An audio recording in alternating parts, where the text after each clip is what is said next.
Welcome to Coach SG and Friends, where we discuss topics that help you have a better relationship with yourself and others. I am Coach SG, otherwise known as your joyful friend. I'm a relationship coach and life mentor, an entrepreneur and speaker. I'm based out of Los Angeles, but originally from Brooklyn, New York. I love great music, deep conversations, and inspiring people to live their best emotional lives and create their most amazing love story.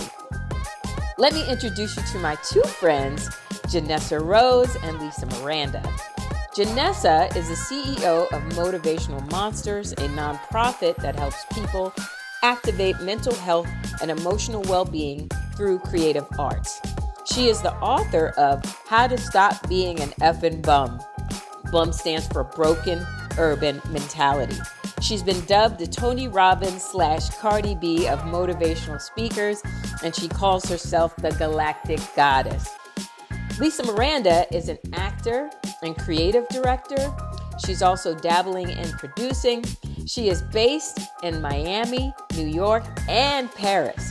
She is a world traveler who speaks several languages, who loves life, good people, and good conversation.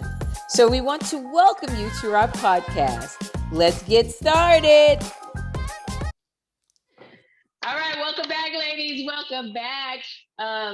So nice to see you. You guys always look so beautiful. You look like you smell nice too. I do today. Yes, but in light of circumstances that have occurred recently, Regina King's son was a victim of suicide, and Miss USA, I believe it is, of 2019, recently was a victim of suicide as well. And so we just wanted to talk about that. Just have you ever had suicidal thoughts?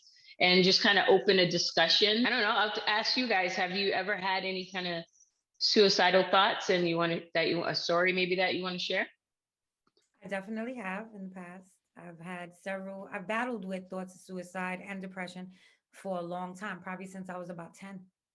Have you, Lise?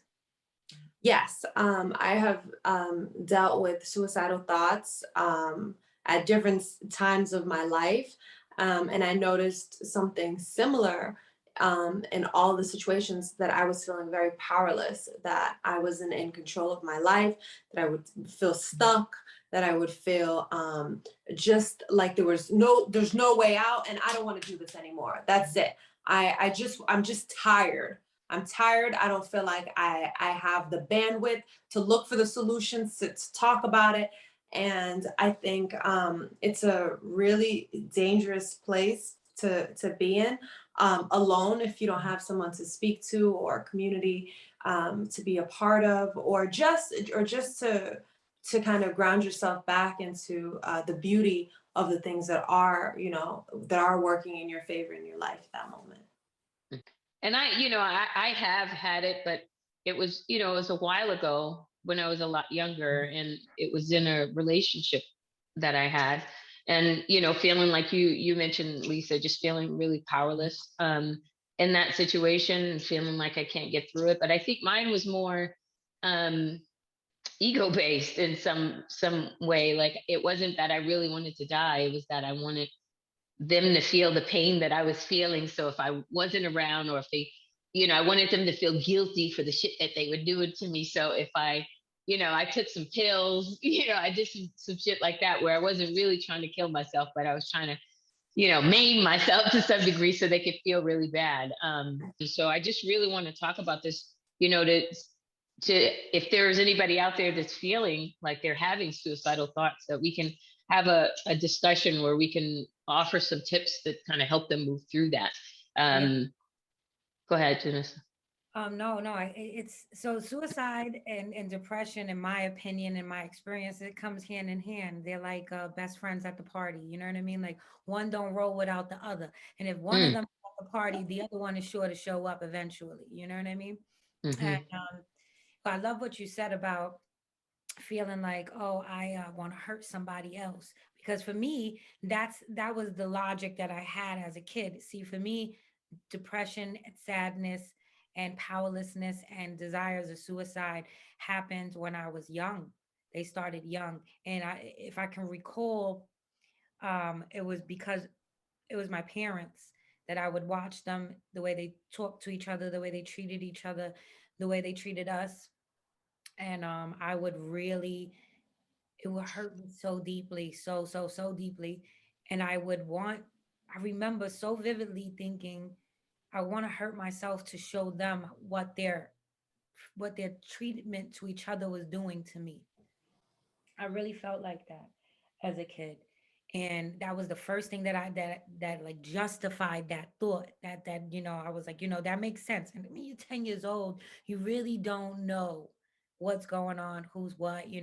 And as a kid for a long time, I thought my dad was the bad person. You know what I mean? Like I thought he was the mean guy because he's the masculine. My mother's been more the softer one, and she was always the one who was seeming to be hurt. So for a long time, that made me feel like, you know, I can't trust people. I can't trust my parents. I can't trust my dad. I have to choose between them, although I lived in the same household. Yeah, I didn't know, I couldn't make sense of the fact that I was being raised in a toxic circumstance. So none of it would ever feel good.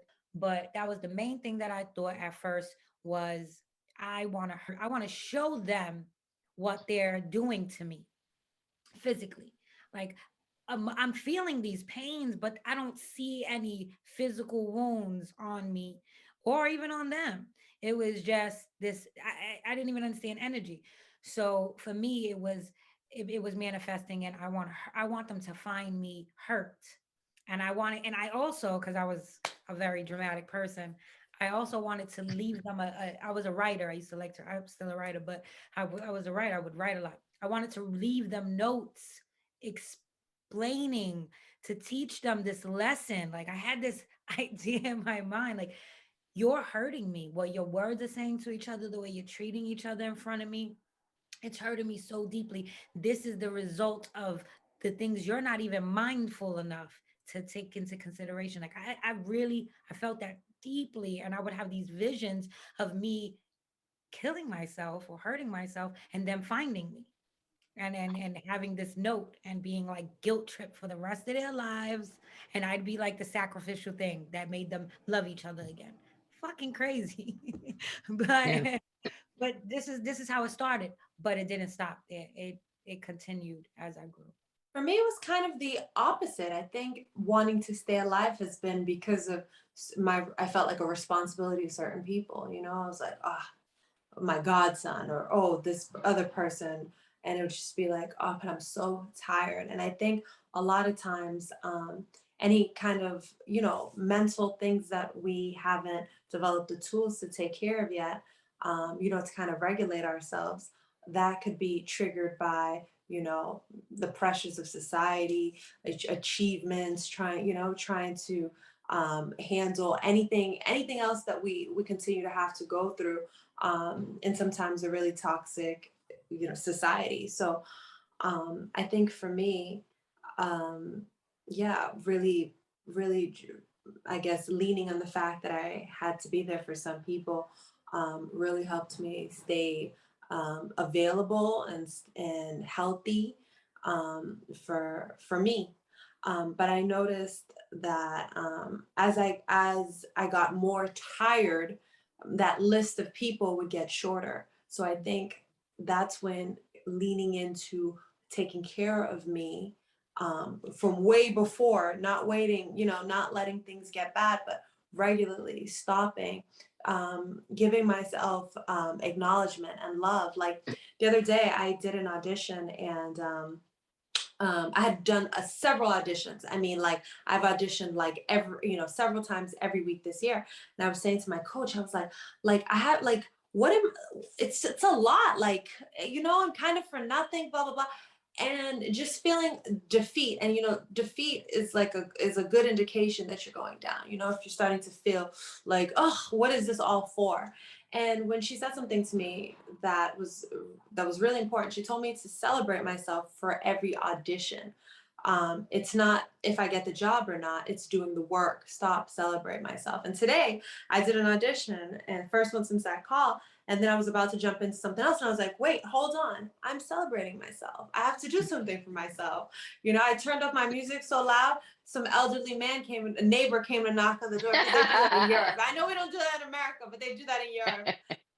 But then I went out to, I was like, let me go do something for me, because I think when we get in the habit of not really practicing taking care of ourselves and feeding ourselves, it's easier and it's more often for judgment and doubt and pain to overflow. Love that. And thank you guys for sharing that. When I think about when I was younger and having those thoughts, I think about how, like, I grew up in the hood, and there was a lot of struggle. There was a lot of negative emotion. There was a lot of violence. There was just a lot of that. And everybody was, we just together, just pushing, fighting against everything. And so you don't really learn how to keep your mental and emotional state well. I mean, nobody was talking about it at my house. They're not talking about it at school. I remember, like, I hate sharing my personal stuff, but I remember, night before that, my mom was beat by my stepdad, and he was a police officer. And she finally got the courage to call the police, and his, homeboy police guys would come and tell him to take a walk after she's, I'm like, I'm just emotionally a mess. I'm feeling like I can't help this situation. For him to just come back and beat her some more. And then I got to go to school the next day and focus on my studies. But no one was talking about the shit that was happening, or when, somebody was getting raped and I could hear them down the hallway, or, somebody was getting their head beat in, it was just normal around the hood. So when you have all that negative emotion and you're sitting in it for so long, it turns into depression. And I love what Janessa said, depression and suicide, like, best friends, they're like homies. If you sit in that for too long, it turns into other things. But, where are you supposed to learn that? I know we know it now. We know, we've got to meditate and we've got to stay focused on positive things. But that's not something that's talked about, when you're younger. It's just not stuff we talk about. We wait until we're in pain to go get help. And I just think it's important that we are, giving kids tools of how to, deal with their mental emotional state. It doesn't have to be to a point of, they're in tragedy or they're in crisis. They've got to learn how to do it before they're in crisis. We don't know how to deal with our mental emotional state. That's basically, in my opinion, if I could just make it real simple, is that, when we're in depression or we're feeling suicidal, we don't know what to do with our mental emotional state. We don't know how to move through it. And I don't really believe that people just want to sit and, and not be here anymore. They're just unable to move through their emotions. And, so how do we help people move through their emotions when it feels like maybe, their partner of how many years has passed away, or, they've been given a diagnosis that is, that has limited their life dramatically, or, somebody takes their whole life savings or whatever it is. I don't, it's going to be different for different people, but, how do you help somebody get through that mental emotional challenge? Something I noticed was who you speak to. A lot of times the negative voices that play back in your life at random times come directly from those kind of comments from people who, had some kind of role or responsibility to your life, that they intentionally or unintentionally hurt you with. So I think changing who you speak to now, the conversations you hear now, because I know for me growing up, it was, a lot of people were going through awful things, and it didn't seem justified for me to be more bothered or not be able to go do my daily, do my daily routine while all that was going on. Like if for example, if Sherelle was the classmate and she just had all that, happened last night, and she's still at school the next day and doing her work. Why am I screaming on the floor? It just, so it never seemed, it never, it was always, well, it's bad, yes, but everyone else is continuing, so you should too. So getting out of that whole belief system, of that whole toxic cycle, of how you should feel, being okay with how you feel, so that you can start changing it, so that you can find tools and resources. Because I know, as long as you continue to believe that you're not supposed to take care of yourself because it's not that bad, because everyone else dealt with it or everyone else is overcoming it, I think that's something that right away, really just, really just cuts you. I'd agree with that. you know, when you mentioned, Sherelle, that like how do we give people the tools to navigate through this? Everybody's depression stems from different things, but the one of the main things that's important is to identify our triggers, right? That's one of the main things that I started to learn, because when you educate yourself, you give yourself tools. You know what I mean? Like you can't build a house without some tools, and you have to know a little bit of skills to get this thing to hold. And it's the same thing with our lives. So when we educate ourselves about what happens to a person when they're going through these things, you'll apply it to you personally and say, hey, you know what, let me look into this way, that way, and then you'll come up with your own answers. It's not going to look the same because we're all unique. But identifying our triggers is one of the main things. And when you identify your triggers and you start to say, okay, this is hurting me, where did I originally feel this from, you're now on your way to pulling out your past traumas. That's how the healing process really starts. When you know these are triggers are just things that bring up unhealed emotions that have been there, and that's stemming to your past traumas. So while you're doing that, you're now giving yourself the tools to dig this out. Now you got a shovel and a pitchfork or whatever. Now you're able to start pulling out clusters of pain and start breaking it down and say, well, why did that happen? And how can I avoid that? How does that add to this? Where does that come from? Who's doing this to me? When does this come back up? Now these little tiny pieces of nuggets are coming up, and now you have like a little map as to, I know what I need to do. You know what I mean? Before I could pull out the diamond, I gotta bust down the coal. I gotta dust it off. I gotta take all the ugly shit out. You know what I mean? And those come with emotions. Those things come with feelings, and those feelings are gonna hurt. You know what I mean? Because they're the things we haven't wanted to look at in a while. But hopefully, as we're moving forth with this is a growth mindset. You know what I'm saying? So hopefully, when we're in the mindset of let me go through it, we're knowing that's no longer happening. I was in a powerless situation. What can I do now? How can I what can I do in my life? What choices can I make? What things can I learn to make me not be like that where I came from? That was one of the things for me. Once I was doing some healing, one of the main deepest hurts was I come from a lot of fucked up shit. It looks real good on the outside, but I come from some shit. And I believed for a long time, still to this day, I have a hard time believing this, that I'm a bad person. Because I didn't follow somebody's idea of who I was supposed to be. I have been told that I was a bad girl, a barbarian child, to be exact.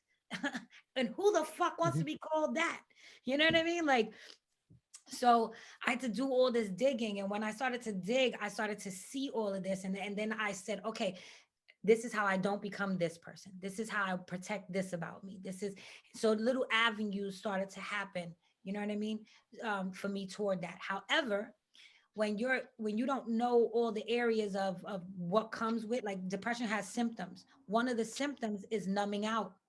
There's a numbing out stage that we go to when we're depressed, and it's usually early in the depression. It's like when we have the feeling of uncomfortability or dis-ease or whatever the fuck we're going through emotionally. It's an emotional thing, and then all of a sudden we correlate, like, all right, let me just go do something that makes me feel good. So whatever you correlate feeling good with, we engage in this behavior. That's drugging, drinking, partying, risky behavior, danger, adrenaline rush type shit. You know what I mean? People live in these things, and You might not look at it like that. You might have a million things to justify why you're behaving like that. These stages of numbing out, they prompt risky behaviors in our lives because we a trying to feel something, because all the things we're facing, either feeling like we're numb, we can't feel something, or we're hurt and we don't want to feel the pain, and we need to feel something else to feel purposeful. You know what I mean? But that's all a part of this. This is going through the depression. But the numbing out stage, what happens is this about the numbing out stage: we'll stay in the numb out stage and use it as oh, we good, I'm good, I'm good. And then what happens is we're adding more trauma on top of the depression, on top of the unhealed shit that caused the depression at first. So the numbing out phase renders us something we can't really avoid after a while because we've already put ourselves in danger. You know what I'm saying? And So this is why I feel like feelings, are really super important. If you grew up in in an environment where your feelings didn't matter, you got to keep pushing things down because you're not in touch with them. You don't think that they're important. You don't know how to take care of yourself. You don't know how to create boundaries because your feelings, were pushed aside and made to not matter. And it's really important that we focus on our emotions and we focus on our mindset because, as kids, we probably didn't get the opportunity. We don't know. But as we get older, we have to be the one that's in charge of our emotions and in charge of our mental emotional state and not give that responsibility to anybody else, but us. And that's why it's important that we've got to be doing things that help us to thrive, because we can really get to a place where we're not thriving and it feels normal to not thrive. And, and when you mentioned about numbing out, we don't know how to change our emotional state. I did drugs too. I did drugs for a while because I didn't know what to do with my emotions and I wanted to feel different, but I didn't know that I could change my emotional state without drugs. I just wanted something to take away the pain for a little bit. And then it becomes a habit. And then you become dependent on that. So you either dependent on the drugs or you dependent on the relationship or the food or the, whatever. You become dependent on that because it's changing your emotional state. And, what we need to learn is how to change that on our own. absolutely, I have a absolutely. question about that because you're saying with the numbing stage, you take action because you don't feel as much. But then how do you know if the action you're taking because you're doing some, like, you would do something outside of the ordinary to change a situation that's starting to feel ordinary, a feeling that's starting to feel ordinary. So how do you know, unless, if it's not, drugs or alcohol, how do you know if this is something that's going to help you or if this is something that's going to hurt you? Okay. It's like I feel pain. This is what we feel where we're in a painful state. We want to numb out from the pain. So whatever we correlate feeling good with, we'll do. Everybody's different. People have different things, you know what I mean, that make them feel good. We can stay in, we're doing those actions in order to stop the pain, but it doesn't and it won't. You know what I mean? So eventually the numbing out phase, it goes away. After the numb out phase, now it's acceptance. And acceptance could look either way. It could look like, all right, fine, it's over. I'm going to kill myself, or I'm going to break through and accept things as they are, things that I can't change, and move forward with my life, right? So the numbing out process is just basically about what makes me feel good. It can be anything. It can be shopping. It can be eating. Question is, how do you know if you're numbing out or if you're just making healthy change in a positive direction? Okay, I see what you're saying. So the things that are positive for you, they're good for you. You know what I mean? You getting drunk and being like, I'm over this shit. I'm gonna just be drunk every day, all day. Where's that bringing you besides alcoholism eventually? It's not going to benefit you. Although you correlated and think celebrating with alcohol is good for you, we all know drinking and binge drinking and then is not good for you. You know what I'm saying? So, And I have a another perspective as well. I don't because numbing out is just like that's I think when it becomes a habit. But I believe that if I'm in some pain, whether I'm in emotional pain, physical pain, whatever, if I can't change how I'm feeling and I reach for something to make me feel better, that's okay. Because I'm trying to get to the next phase. I'm trying to move myself up the emotional scale. What happens is if I'm not aware that's what I'm doing, and that becomes a habit, I become dependent on that thing. And I think that's what she's talking about with numbing out. If you grab for something to fix how you're feeling, but you never learn how to fix how you're feeling, you stay in this stage and now you become dependent. So my belief is the numbing out is when you're dependent on something else to change your emotional state. So if you haven't been taught how to do that and you pick up something else, that thing is now in control of you and you never get your power back. So you're trying to get back into your power. And so when you reach for things to make you feel better, and they're good things, and you could be dependent on some good things, like going for a walk and going to the beach and, somebody loving on you. But Yeah. when you need that to change your emotional state, that is when it becomes a problem, in my opinion. Yeah, no, what she's saying is actually 100% on point.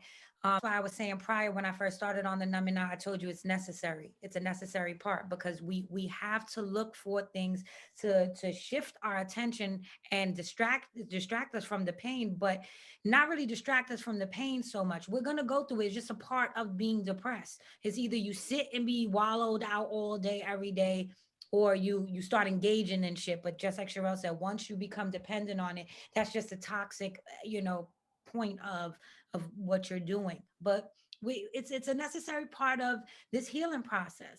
Like, let's not even call depression anymore. Let's call it healing. Suicide is in depression. It's in there at some point, whether you act on it or not. That's the difference. But Me, I would say depression is actually, sitting in negative emotion for a long time.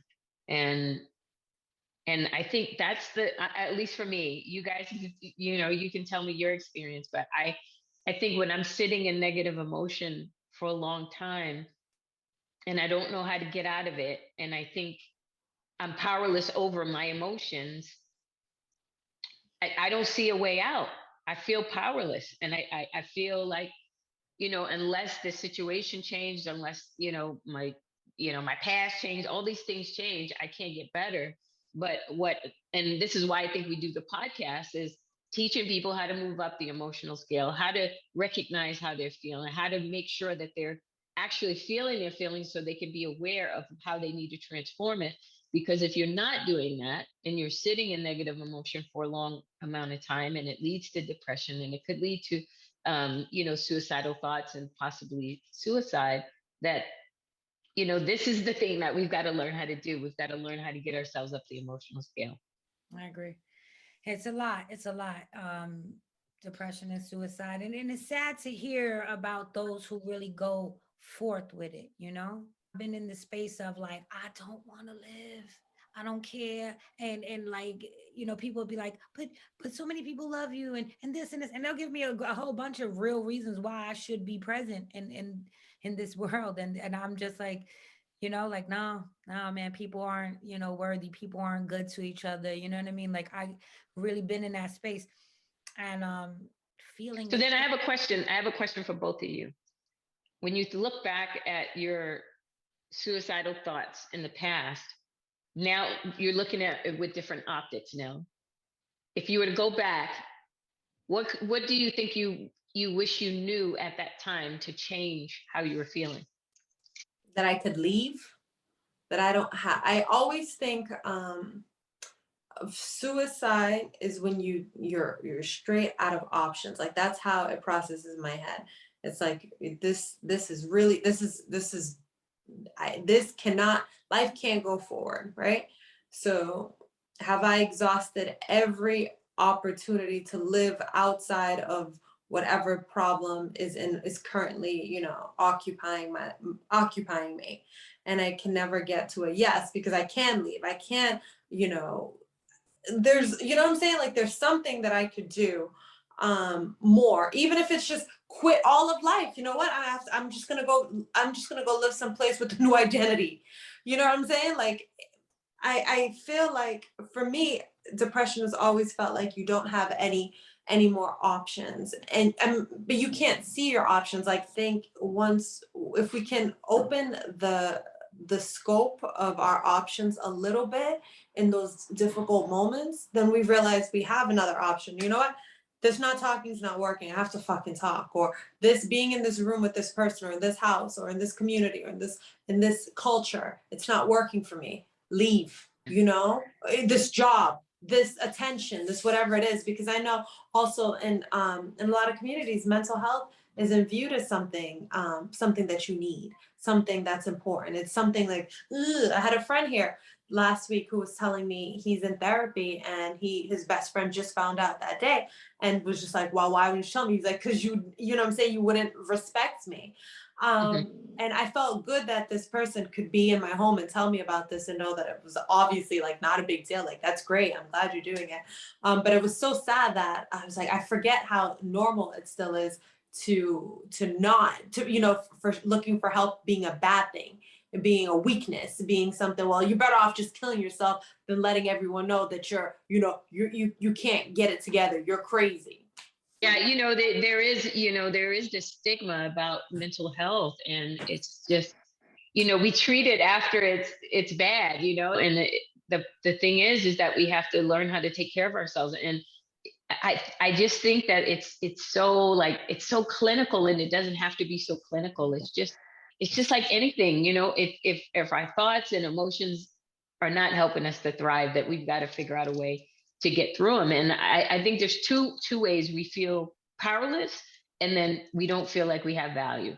Like, the world just says, we don't see our value anymore. And this is why we have to give our emotions our attention, and why we have to work on loving ourselves more, and filling up our cup more. Because this idea, I remember when I was feeling like, desperate and taking pills and stuff, it was just because, I grew up with a lot of negative emotion, like a lot of powerlessness, a lot of, like, victimization, and I didn't know what to do with those feelings. So I turned them against myself instead of figuring, what, I could walk away from this. But it wasn't the thought that I had, that I could just walk away from this.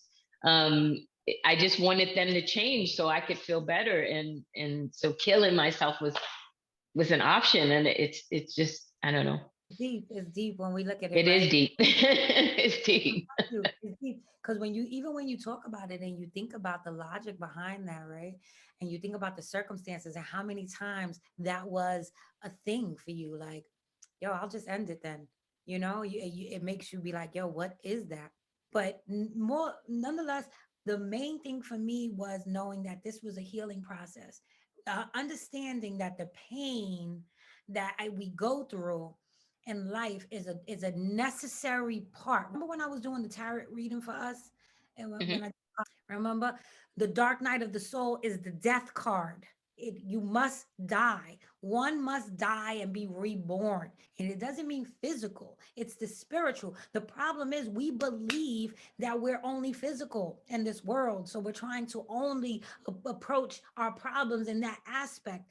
And so we're battling between understanding what needs to die. This is why it's important to learn about all those things. For me, that's why spirituality is big, because it saved me during these times. I was, you know what I mean? Like, I'll hang myself right now, right here. Crazy. Like, that's how I would like think. We just have to be more cognizant of what we need mentally and emotionally, and it's different for everybody. There's pain points are different for everyone, and you don't have to get anybody's approval of agreement of what is, important to you. But you've got to figure that out, and you got to get some kind of support. And if the people around you that love you are not the people that you can get support from, you got to find, someone else that you can get support from. Because, life is meant to be good. It's not meant to be, really hard. And oftentimes we're going through stuff that we can't see the other side of it. We can't see how we're going to get through it. So it just seems like that's the only option. And there's some other options. And the other thing too is there's times where we're just trying to fix ourselves way too fucking much. We're trying to, like, get better, and we're not good at this and we're not good at that. And it becomes a struggle. Self-care becomes a struggle, and that shouldn't be a struggle either. It should be easy. Life should be easy, and taking care of ourselves should be easy. But we just got to get more tools, get the tools that that work for you, and not that necessarily that works for everyone else, because what you may need may be different from what I need. The conversation might look different, the tools may look different. You just got to figure that out. But it's important that we are having this conversation, and we're just trying to talk about tools that you can use. But definitely you got to be practicing, well-being more often. You don't wait till a crisis, to get into well-being. But definitely there should be some kind of hotline or something. I know there's a suicide hotline, but I just think that, I don't know, I just think we wait too long. We wait until it's in an emergency type situation, and we've got to be doing this every day. What you're saying right now is touching me, because to be honest, this is my healthiest connection, is my podcast and my crew with you guys. And kid you not, I do not, and still to this day, I don't trust human beings enough to talk to them about a lot of things. In this level of light, I can talk about it, but to detail and go really deeply on my own personal healing, I'm very weird about talking to anyone. I even went to therapy and everything, and my therapist was like completely disassociated with what I was going through. I was just like, I can't talk to nobody about none of this shit. So I don't speak to anybody about my battles. I only speak to my higher self and my creator about it. And I wish that I knew how to trust people more with what I'm saying, with what I feel when I'm going through those times. But that's why I've also learned a lot about it, so that way I could kind of like be my own cushion, because you know what I'm saying? Because it's Well, deep. what's so funny is that I I don't really talk to a lot of people about my stuff either, only because I feel like in the past, when I would talk about it, I was looking for agreement, and I was looking for a solution. And I know that I have the solution. So I don't talk about it anymore because I feel capable. But, if somebody doesn't feel capable to do it on their own, you've got to look out for some outside help. And a support system is really important. Your environment matters. And, I know for me, if I felt like I was around a situation where, I didn't feel like I was being supported, that I couldn't thrive in that situation. I really have to look at how I need to change that environment. Let me ask you a question. What Hmm. happens if what happens to people who don't their support system is not doing it? Their support system triggers more than anything, and they don't have really a healthy support system. There's people who like, I love you and I'm there for you, but they don't have the tools, the education, the emotional scaling at all. What happens when you don't really, unfortunately, have a powerful support system, and you cannot afford professional help? What happens to those people? I'm going to let Lisa answer first.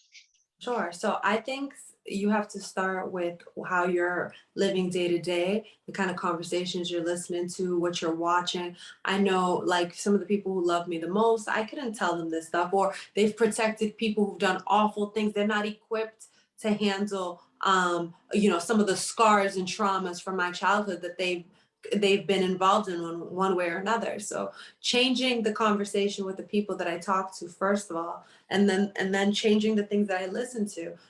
Just really trying to be more at ease, creating routines that inspire like more love and self-validation. So I'm not getting it, looking for it in other people.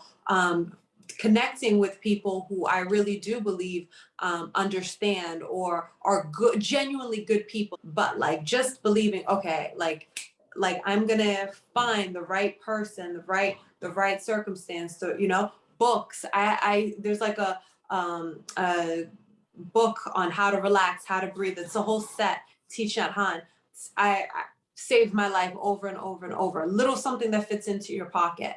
Then I started. You start going deeper into the things that work for you once you start giving yourself permission to explore them, and limiting the things that are feeling harmful or negative or exploitive. So you just start changing it up, and then it just starts coming. You don't need that many people who get it, one or two, a couple good hobbies.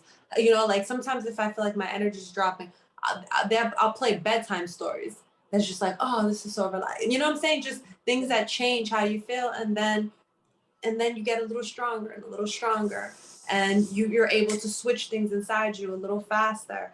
And then when you do have a moment where you're very distraught and you might have ended all, maybe you're able to pull yourself out of that a little faster, or you're able to be a little bit more aware of what really triggered you and brought you to that.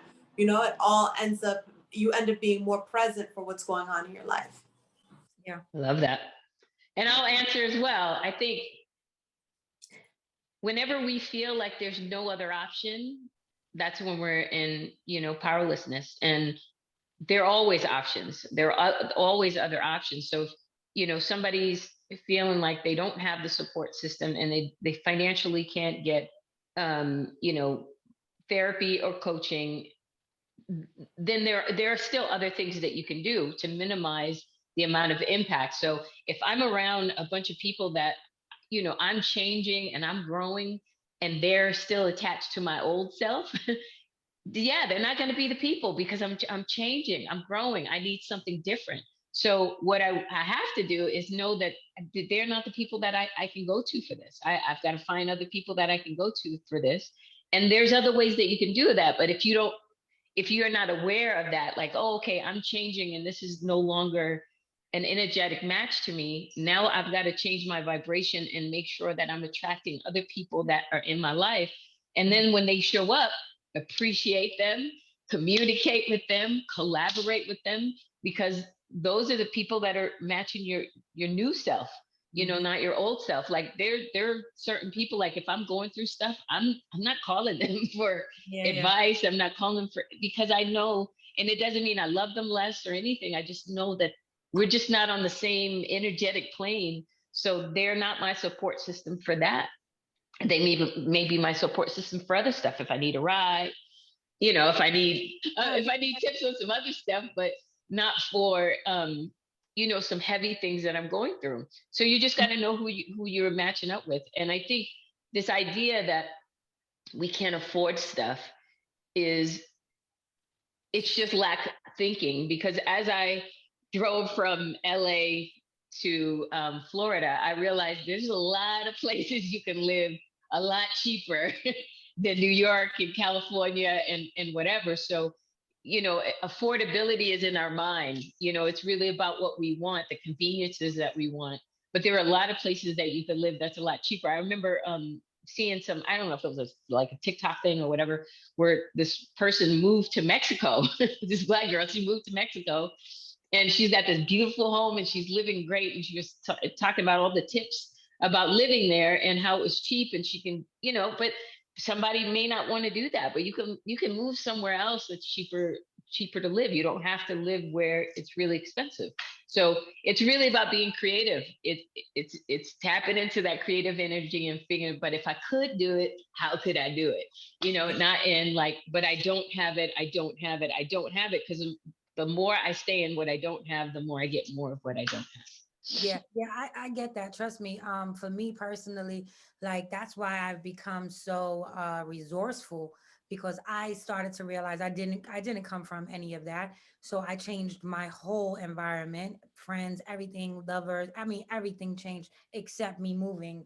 And to be honest, I was just telling my cousin, I was telling Cody, Didi Norman's son, I was telling Cody this morning. I was like, if I don't, God bless me and God bless my endeavors with my nonprofit, but if the funding don't come this year, I think I'm gonna move to Puerto Rico for a little bit. Like I think I want to like experience like just out of the world, like different, completely brand new, like but yeah, no, I get that. And I ask that for those who are in the stages of not really understanding what the depression is happening for, because that's where most people get stuck. That's the murky waters of depression.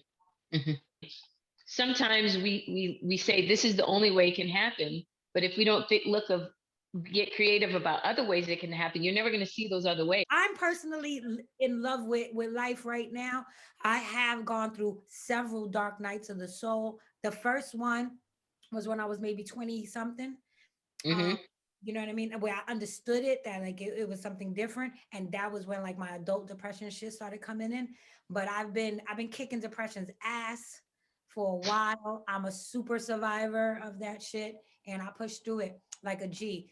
And I want to hear how you're pushing through it like a G, because, what's important is that, somebody who's home depressed right now or feeling like they're, been depressed for a while and having maybe some suicidal thoughts. I want to give them something that they can grab onto to move through whatever they're feeling.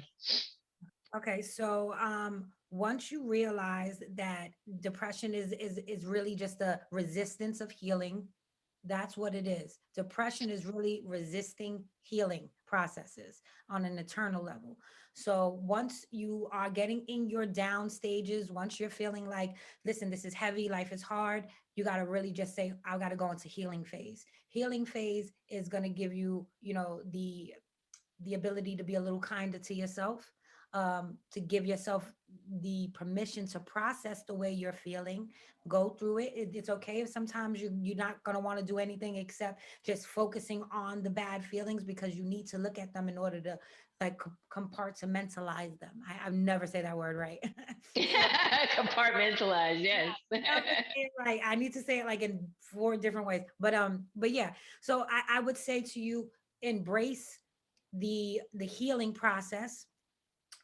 Instead of calling it depression and giving that word power over you, call it healing and give yourself that power. Allow yourself the time to process the way you feel. And when and if the thoughts of death come over you, try to remember this idea of dark night of the soul. It's a death of an old belief system that you held on to. And this is the thing. When we have feelings, we believe that they are just as much a part of us as like an appendage or something on our body. So it's hurtful to think of detaching from it the way you feel, but it's a death. So kill those things. Don't kill the self, the physical. You know what I mean? Kill the thought process, kill the old feelings, the old belief systems, kill off the old you know the way you process whatever you're feeling.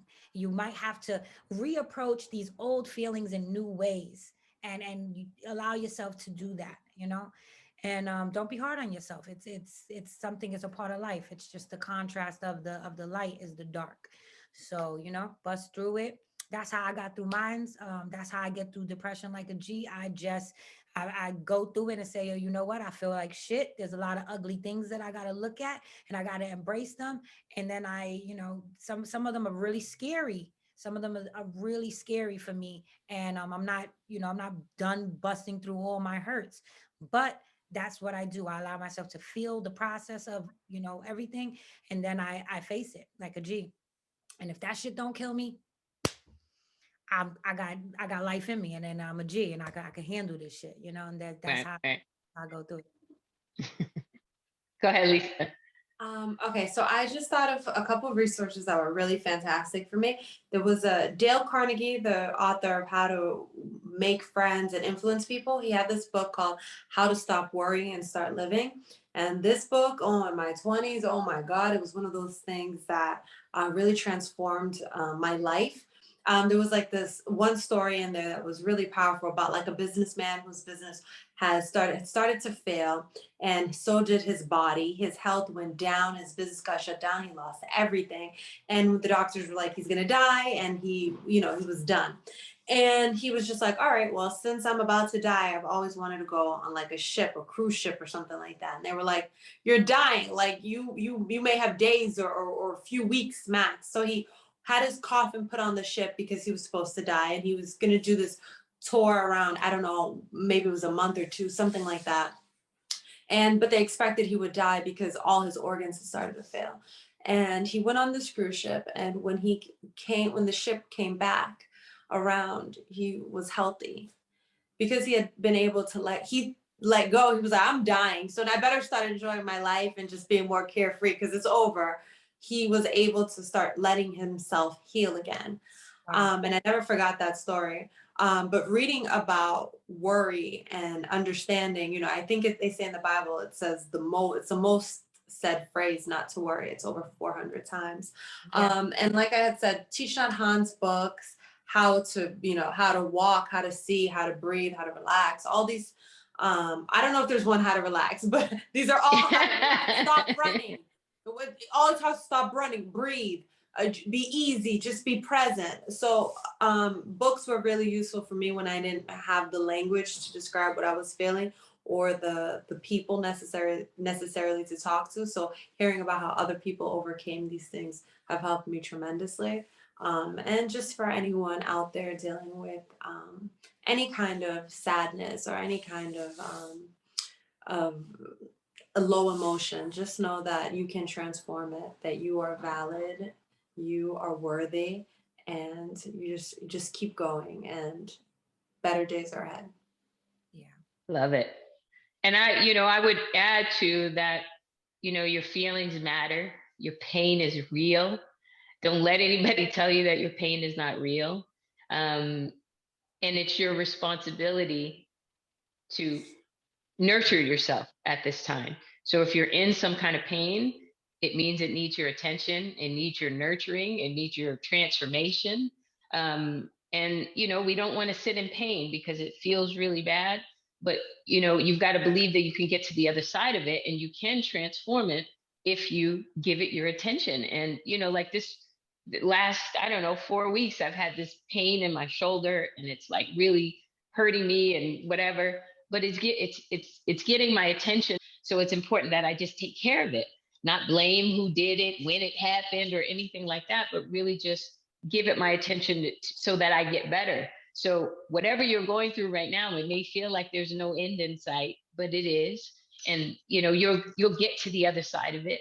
You got to reach out to the people that that can be there for you, so that you do get to the other side of it. You can reach out to us at any time. If you feel like there's nobody else you can reach out to, you can reach out to us, and we'll be your support system as well. But we really want you to feel better, and life is meant to be enjoyed, and you're meant to thrive. So when you're sitting in negative emotion for too long, it's just, it's going to manifest itself physically, it's going to manifest itself emotionally. So we're here to help you transform that. So we're here for you. And thank you, ladies. Thank you for sharing your story. And I hope that we were able to offer some kind of solace to you. So Thank you. Thank you for listening. Thank you. I'm also going to be attaching, we're going to be attaching a link for a suicide and depression workbook in case anybody out there wants to have something to like kind of navigate them through what they're feeling. And it's free. And we'll post a link for you guys to go ahead and download that for yourselves. Okay. And for our podcast listeners, I'm not sure how we can attach that link, but if you watch us on YouTube, I think I can attach the link in YouTube. And if for some reason it's not there and there is no attachment, you can send us a IG message. You could DM us and we'll send it to you that way. Yes, we'll do that. So we got you covered. All righty, guys. We love you, and we are holding space for everybody. My joyful friends, that's our show. Thank you for listening. If you like what you've heard, please subscribe and leave a review. Share this episode with someone you think would get some value out of it. We look forward to connecting with you on the next episode. Bye-bye now.